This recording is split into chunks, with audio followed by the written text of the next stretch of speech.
Ikaze nanone ku Makuru Mashya TV tubabwiriye inkuru y'uko Koreya ya ruguru yihimuye kuri Amerika irasa ibisasu bigera kure.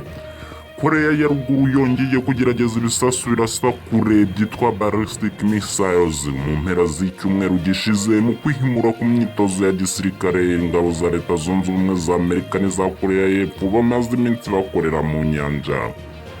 Perezida wa Koreya ya ruguru Kim Jong-un n'umuryango we bakurikiranye igeragezwa ry'ibyo bisasu. Ibinyamakuru byo muri icyo gihugu bivuga ko bigamije gusuzuma uko igihugu cyakirwanaho kiramutse kirashweho ibisasu kirimbuzi n'umwanzi.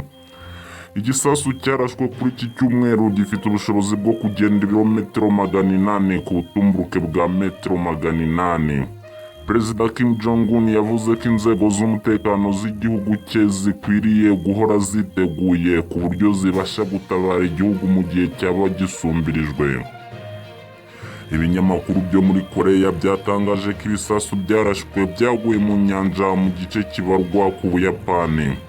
Iri gerageza rije nyuma y'iminsi 3 Koreya ya ruguru irashe ikindi gisasu kirekire kizwi nka Hwasong 17 gifite ubushobozi bwo kugenda mu birometero 15,000. Ntabwo icyo gihugu cyabikoze mu kwamagana imyitozo ya gisirikare ingabo za Amerika zari zirimo n'iza Koreya y'Epfo, ibintu Koreya ya ruguru ifata nk'ubushotoranyi. Amakuru Mashya TV, kanda handitse subscribe niba utarabikora, uraduteye inkunga yo kujya tukugezaho amakuru mashya buri gihe.